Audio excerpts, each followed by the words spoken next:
28 days later. With the third entry in the franchise coming out soon, I decided to go back to 2002 and revisit the first one. Even though I have many gripes with it, 28 Days Later is still one of my all-time favorite horror films, so I gotta talk about it. No big spoilers up ahead, by the way, guys. And for the record, I might review the second one somewhere down the road, but I don't think I even care enough about it to bother. It is what it is. After a rage virus is accidentally unleashed upon the UK, turning those infected into rabid killers, Jim wakes up from a coma and learns to adapt to this new hell. Now that's a real basic plot right there, but with a writer like Alex Garland and a director like Danny Boyle at the helm, it's no surprise that we got something this great. 28 Days Later was very well received upon release back in 2002, and now, 23 years on, it still has an important place in horror history. It was one of the first mainstream films to ever be shot entirely digitally. Some of it does look a bit too ugly for my liking. The Blu-ray disc looks like a cheap DVD. However, the look gives it a raw, dirty feel that you'd struggle to replicate with just filters. It is effective. It also has one of the best intros in any horror film, like, ever? It's so good, it's probably the first thing you think of when 28 Days Later springs to mind. They had to clear the streets of London, shooting in the early hours of the morning when the locals were still asleep. And even though, yes, the streets would definitely be more packed with cars, and we should have at least seen one body in the street, this is all still incredible considering the $8 million budget. Well done to them. I like how Jim represents a newborn baby here, beginning his new life in hospital and then learning how to navigate this new world. And I appreciate this little detail of his patient bedroom being locked and he finds a key on the floor. It implies that an unseen character, maybe a nurse, decided to protect Jim by locking him in and posting the key under the door in case he wakes up. It makes me feel warm toward a fictional character who we never even see. Damn, this intro pulls me in. And once the horror begins, the film continues to inspire. Look, I know that 28 Days Later is not officially a zombie film. The infected are not undead. But the rage virus is a form of zombieism. And it's done so well that it influenced and reinvigorated the zombie genre. Technically, Nightmare City invented fast zombies back in 1980, but that film didn't do well enough to popularize the concept. 28 Days Later did, hence all of the fast zombies we've seen since 2002. But for me, the infected are easily the scariest type of quote-unquote zombie. And it's not just because they're fast and deadly, it's also because they're ridiculously contagious.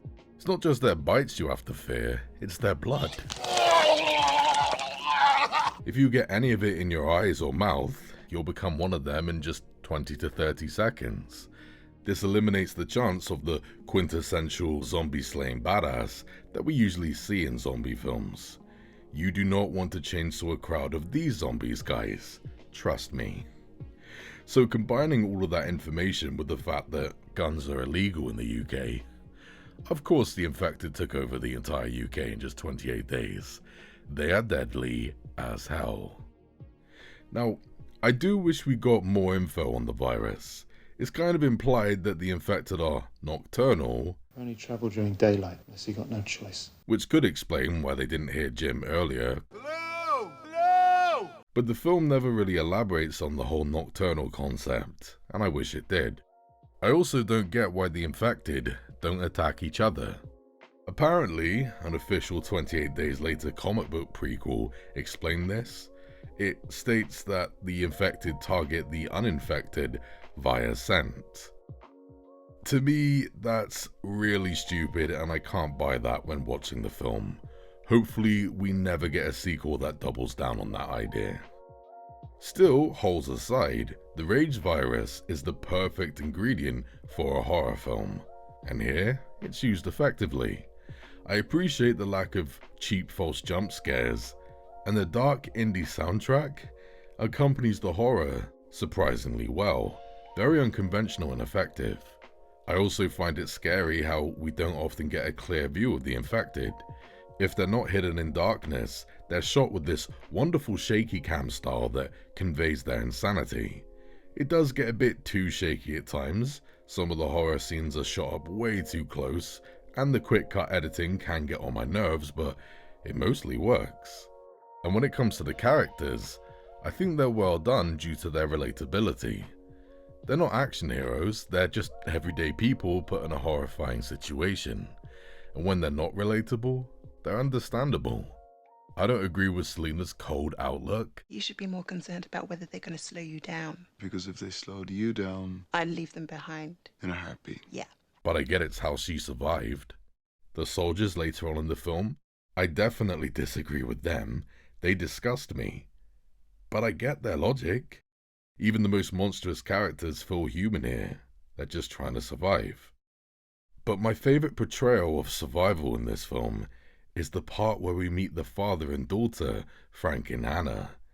They've survived by staying put in their home, in the upper levels of a tower block. And their story makes me feel scared and comfortable at the same time.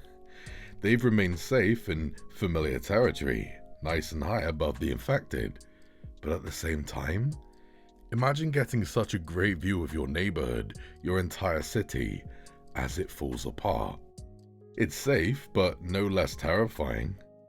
And just a few quick shots tell us how they've managed to turn everyday items we take for granted into hopeful tools for survival.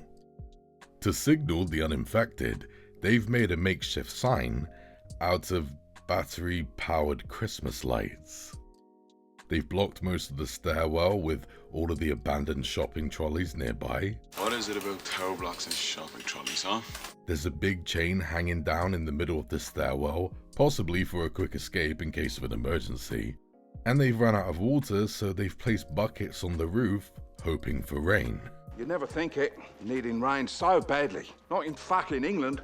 But my favourite is this quick glimpse of their fish tank. It tells us that they've been desperate enough to drink the foul fish water. And haven't mercy killed the fish in case they need to eat them. Damn. Such normal things have been twisted into tragic tools for survival. It grips me. So much so that I wanted to see an entire film based around the concept of trying to survive in a tower block as zombies take over the world. Almost 20 years later, I finally got my wish. #alive. It's a great film, and I highly recommend you guys check it out. For me, it was mad cathartic because I'd wanted that concept for a good 20 years. That's how much 28 Days Later inspires my imagination. So, 28 Days Later's characters are well done, but Alex Garland made some rookie errors when writing them. Selena's expositional monologue feels very unnatural. It's melodramatic, and she doesn't get straight to the point. It started as writing, and right from the beginning you knew this was different. Because it was happening in small villages, market towns. And then it wasn't on the TV anymore. It was in the street outside. It was coming through your windows. She sounds like a movie character, saying lines from a movie script. It breaks the illusion for me. This is also another horror film where characters make dumb decisions that make me grit my teeth. Quiet! That's an infected. Take your own advice, darling. Stop yelling. And turn your light off, too. Dumbass. Sleeping next to a well-lit fire out in the middle of the countryside where the infected can see you for miles away. Dumbass. I also don't like how the characters react unnaturally to some of the horror. Hannah almost always lacks emotion, even after being traumatized. She's so lifeless that when she gets stoned on drugs, there's barely a shift in her demeanor. I thought it was due to the child actress being inexperienced, and that may be partly the blame, bless her heart, but plenty of the other characters do this too. Like when Jim sees someone get macheted to death, which was partly his fault by the way, he doesn't seem that disturbed or guilty. Later on, he kills an infected for the first time, a child, And I respect 28 Days Later's balls for that, but Jim just shrugs it off almost instantly, goofing around talking about raisins. Raisins, huh? They're still moist. And later on, when Jim is forced to take on multiple enemies by himself, it is well done.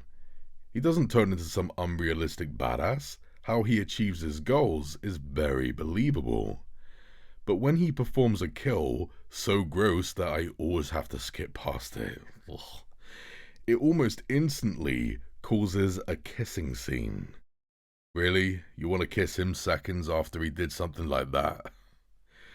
The characters just don't react naturally to the horror around them. Maybe it's trying to make a point about characters going into denial or learning to adapt to the apocalypse or something, but if that's the case, I think it should have focused on it a lot more. All of this just feels odd and out of place. Random. And speaking of which, there's a series of quick moments that always make me go, what the hell? They're so random.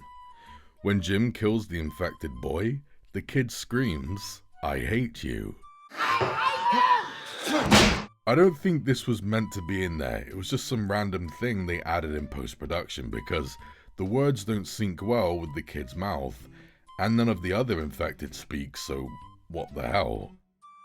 The nightmare scene showing Jim's fear of losing his friends is utterly pointless. It tells us nothing about Jim that we didn't already know. What the hell? No spoilers, but the whole back window of the taxi part toward the end of the film is stupidly convenient. What the hell? And then there's this panning shot of London with another shot of characters sleeping at the top, digging into it. Oh, it's a transition shot. What the hell? And then there's this shot of them driving, and most of the image is a painting. I know Danny Boyle was known for his arbitrary bits of weird imagery. Some of them have become iconic. They do work in the other films, but here, it doesn't fit for me. What the hell? And it's one of those mad moments people say, well, you should cut that, it's ridiculous, what does it mean? And then other people go, oh no, I love that, and you can't really explain it, and I love things like that. I think you sometimes should go with things that aren't necessarily rational or explicable, really, in a way. Dumbass. Still, in the end, 28 Days Later was special back in 2002, and it's still special today in 2025. It took a crazy concept and made it believable by grounding it with realistic, everyday characters and locations. Some of the stylistic choices and writing do irk me at times, but I still think is an essential watch if you love horror. It's a big part of horror history and we owe it a lot. I'm gonna give 28 Days Later an 8.5 out of 10. Roll on 28 years later. Thanks for watching, guys. Stay jiggy. The better appreciates you.